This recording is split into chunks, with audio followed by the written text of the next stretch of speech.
The envelope felt heavy in my hands, the damning evidence inside. I took a deep breath and opened it, bracing myself for what I knew would change everything. The private investigator's report left no room for doubt. My husband Derek was having an affair and embezzling funds from the company to support his mistress and her child.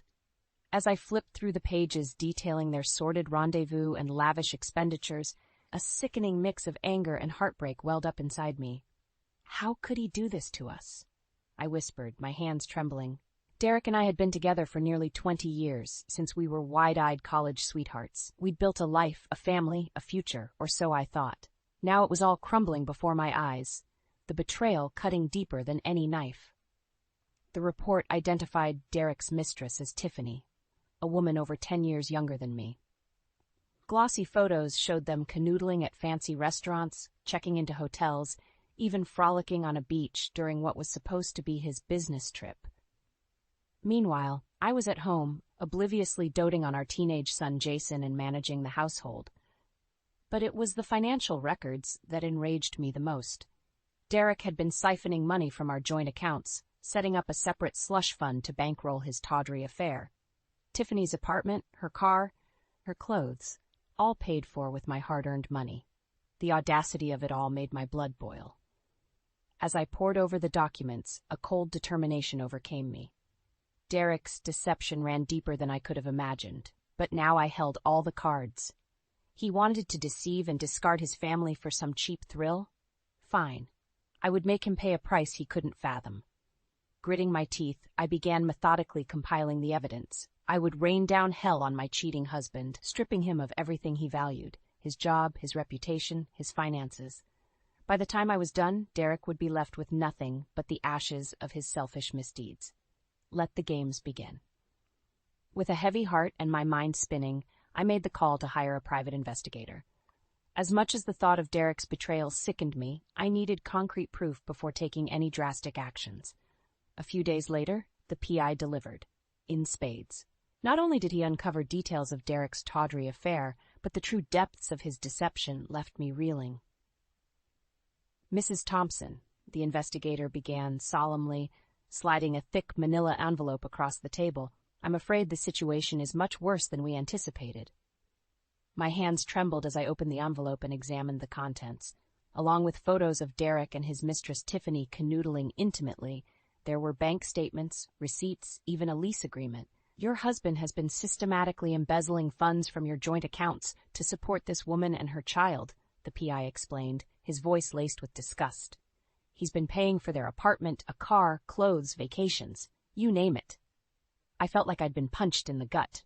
The sheer audacity of Derek's actions, the callous way he was frittering away our hard-earned money on this cheap fling, made me seethe with rage. That low-life bastard, I spat, using me like a personal ATM while he plays house with some two-bit tramp. The investigator cleared his throat awkwardly. That's not all, Mrs. Thompson. According to the paperwork, this Tiffany woman already has a child, a 4-year-old daughter. You're kidding me, I scoffed bitterly. So not only is he cheating and stealing, but he's playing daddy to another woman's kid too? How cliché can you get? As if on cue, my phone buzzed with a text from Derek, that familiar pit forming in my stomach. Hey babe, running late at the office again tonight. Don't wait up. I wanted to vomit at his casual lies and saccharine attempt at affection. Meanwhile, he was likely off whining and dining his mistress with the money I helped earn through years of hard work and sacrifice. Gripping the damning evidence tightly, I turned to the investigator with a steely resolve. This has gone far enough. I want you to keep digging, every last filthy detail. The more ammunition I have, the better. The PI nodded grimly. You got it, Mrs. Thompson. I'll leave no stone unturned. That smug, lying snake was about to learn a brutal lesson. If Derek thought I would just roll over and let him trample all over me, he was sorely mistaken. When I was done with him, he wouldn't have a penny or a shred of dignity left. One way or another, he would pay for this unforgivable betrayal. I stormed into the house, the evidence of Derek's betrayal clutched tightly in my hands. My mind was racing, caught in a whirlwind of anger, disgust, and hurt. How could the man I loved, the father of my child, be capable of such depravity? Derek was lounging on the couch, casually flipping through channels. His eyes widened slightly as I marched over and slammed the file down on the coffee table. "What's all this?" he asked with a nervous chuckle. "Don't play dumb with me," I snarled, fury dripping from my voice. "I know everything, you lying, cheating snake."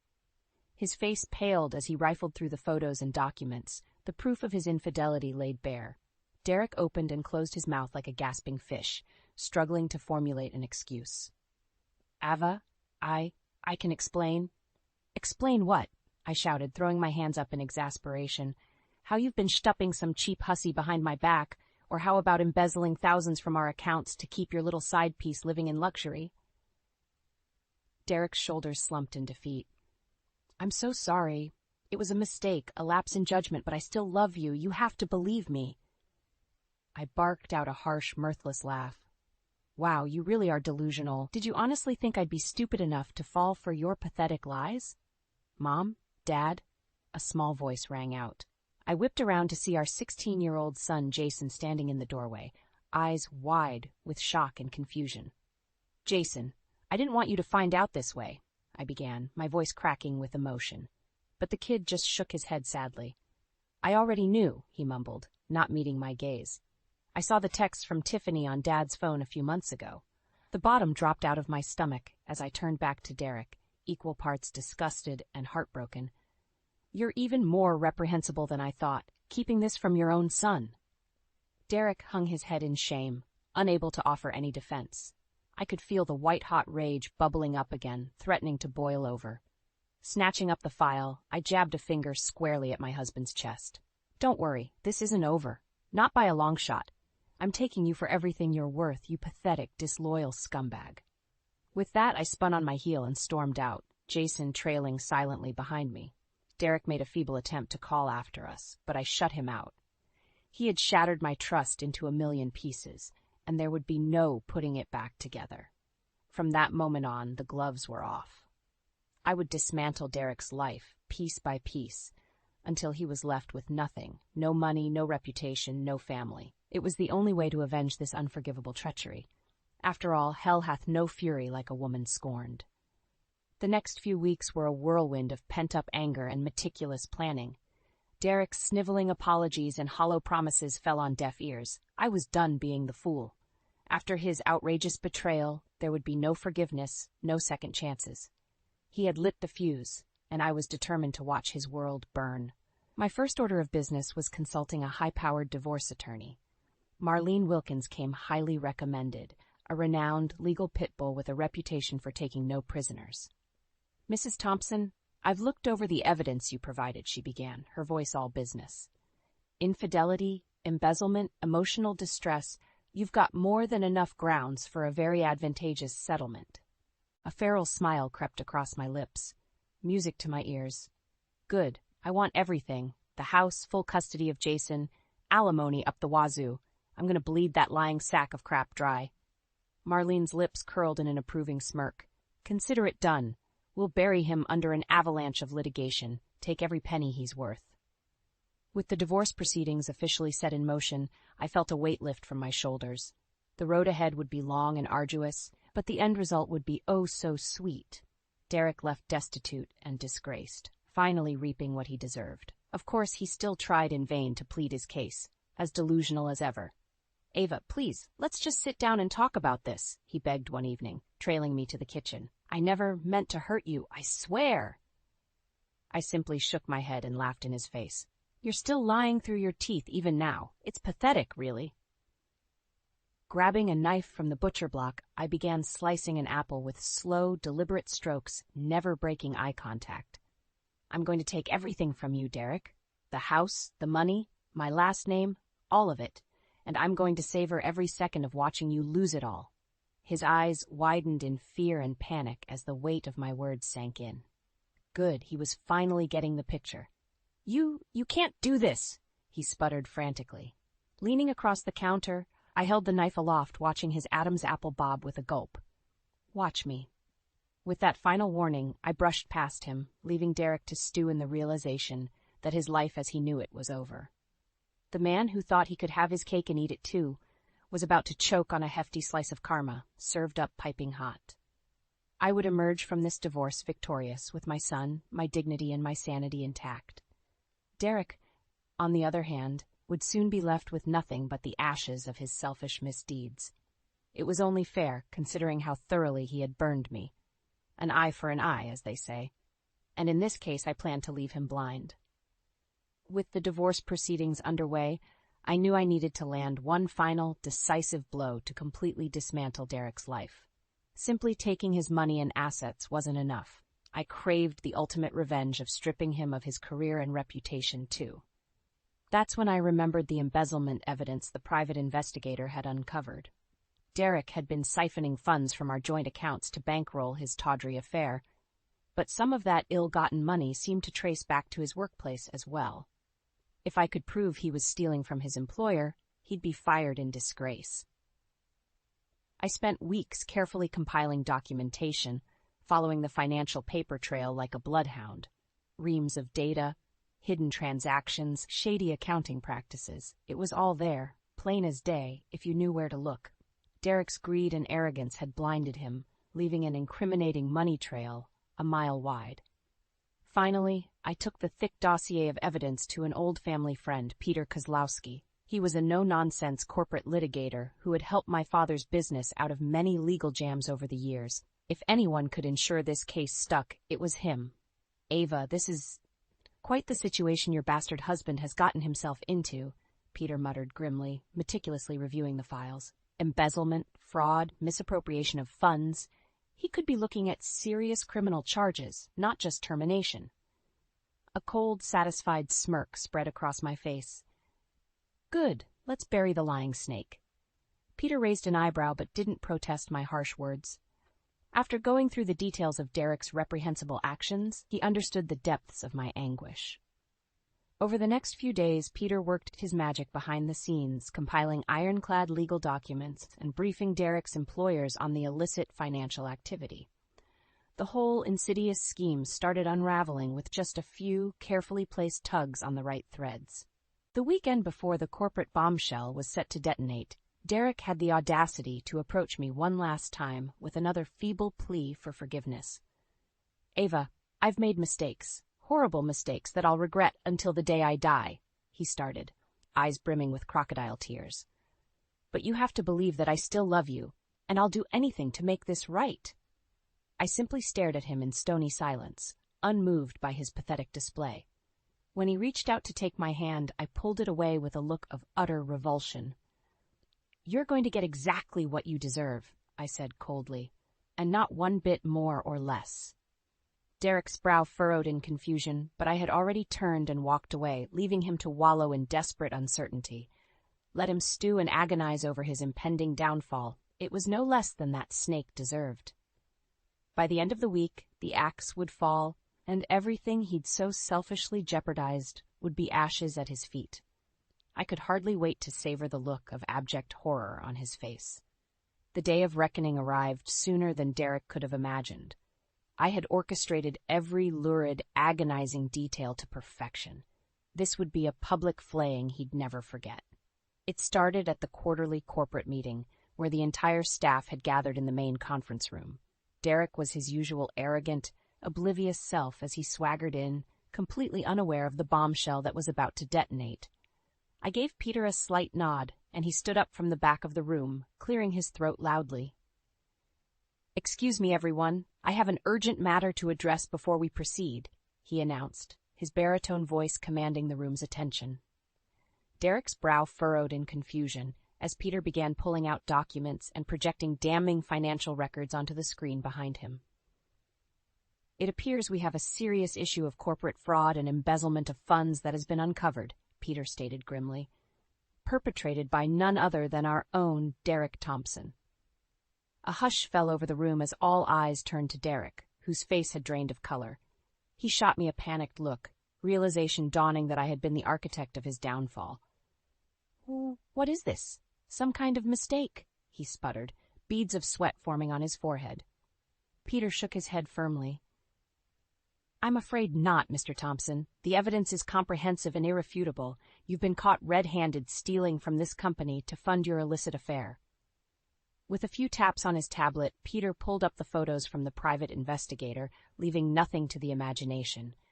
Incriminating images of Derek cavorting with his mistress, receipts for luxury hotels and expenses, all paid with embezzled funds. Audible gasps echoed through the room as Derek's seedy transgressions played out in full view of his coworkers and superiors. His jaw worked furiously, struggling to formulate a denial, but no words came out. I couldn't resist twisting the knife a little deeper. "Sorry, dear, but I believe the jig is up," I called out loudly, making sure all eyes were on the disgraced adulterer. "Your lies and deceptions have finally caught up to you." Derek's face contorted in rage and humiliation as he opened his mouth to hurl some retort, but Peter cut him off sharply. "I wouldn't say another word if I were you," the lawyer warned. "In light of these findings, you're being terminated from your position effective immediately. Furthermore, we'll be pursuing criminal charges for your reprehensible actions." As if on cue, two burly security guards appeared to flank Derek, whose shoulders slumped in defeat. He shot me one last venomous glare, anger and hatred burning in his eyes. But I simply crossed my arms and smirked, refusing to let him rattle me. After the unforgivable way he had shattered our family, Derek deserved to be publicly crucified, and then some. As the guards led the disgraced charlatan away, the room erupted in hushed murmurs and utterances of disbelief. But I sat back with a satisfied smile, basking in the scorched aftermath of my revenge. Derek's professional life was over, his finances were ruined, and soon his entire world would be ashes at his feet, a well-deserved penance for his multitude of sins. I had promised him a brutally karmic downfall, and I had delivered in spectacular fashion. The lying, cheating snake had finally reaped what he'd sown. With Derek's career in ashes and his crimes exposed, all that remained was to finalize our divorce and ensure I emerged the decisive victor.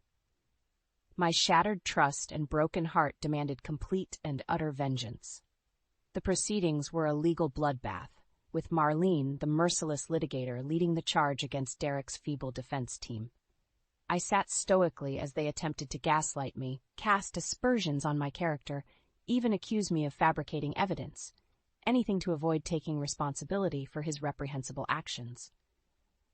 "Your Honor, my client's transgressions, while regrettable, do not warrant such a lopsided and vindictive division of assets," Derek's mealy-mouthed lawyer protested.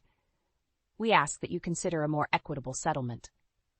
I couldn't resist scoffing loudly as Marlene rose to her feet, a predatory gleam in her eye. "With all due respect, you've got to be joking," she stated flatly.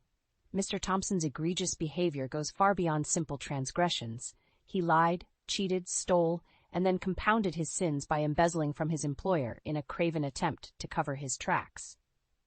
Marlene turned to face the judge, a grim set to her jaw.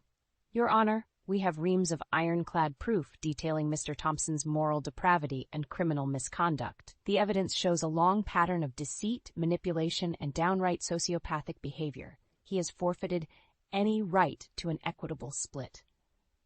You could have heard a pin drop in that courtroom as Marlene locked eyes with the miserable, broken husk that was my soon-to-be ex-husband. "My client demands and deserves to receive everything: the house, sole custody of their son, alimony, assets, the whole 9 yards. And Mr. Thompson is fortunate we aren't pursuing criminal charges for his reprehensible actions." Derek's head slumped into his hands, finally understanding the gravity of his predicament. He had gambled everything for a cheap fling, and now he was crashing face first into the brutal consequences. The judge eyed him with a mixture of pity and disgust before rapping his gavel firmly. "In light of the overwhelming evidence, I am ruling in favor of Mrs. Thompson's demands. Mr. Thompson will be stripped of all assets, surrendering the family home, primary custody of their son, and ordered to pay substantial alimony and legal fees. Furthermore—" I barely heard the rest, too busy drinking in the exquisite look of anguish and despair etched across Derek's crestfallen face.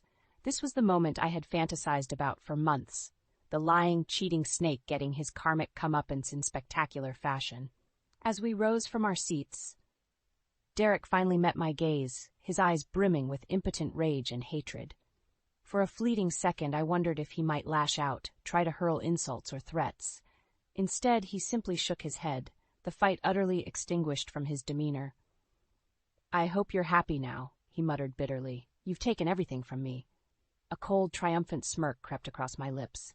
"Believe me," I replied coolly, "I am." 1 year later, I could finally breathe easy again. The ugliness of Derek's betrayal and the scorched earth divorce battle had faded into the rearview mirror.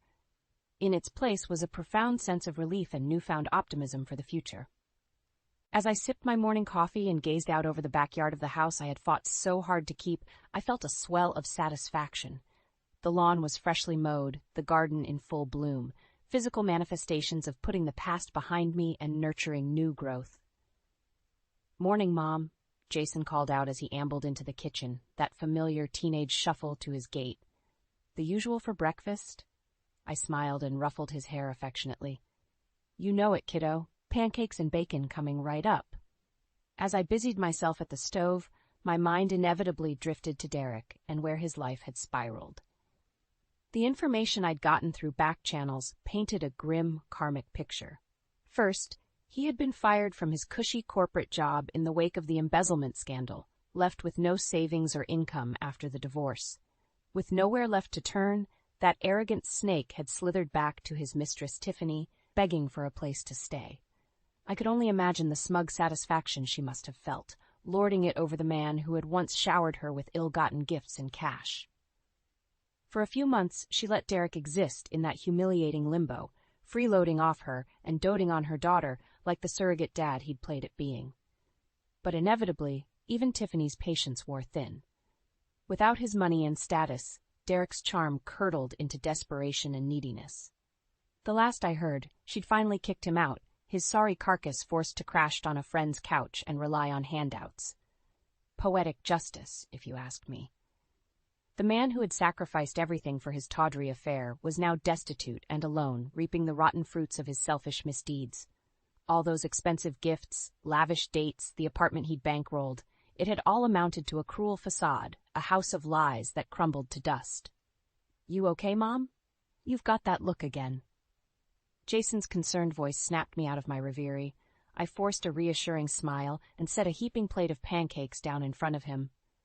"I'm fine, sweetie. Just feeling grateful for how far we've come, that's all." He nodded knowingly, all too aware of the harrowing road we'd traversed. But the darkness was behind us now, replaced by the warm glow of a bright new future. As I gazed at my son happily devouring his breakfast, I felt a surge of protective love and pride. Derek's unforgivable betrayal could never tarnish the bond between mother and son. If anything, it had made that sacred connection even fiercer, tempered like steel in the crucible of turmoil. My cheating ex-husband could rot for all I cared. Jason and I had each other, this house, our self-respect. Those were the only things that mattered anymore. I had promised Derek a complete and merciless revenge, and that vow had been satisfied. Now at long last I could close that ugly chapter and focus on basking in my hard-won victory. The lying snake had finally gotten his just desserts.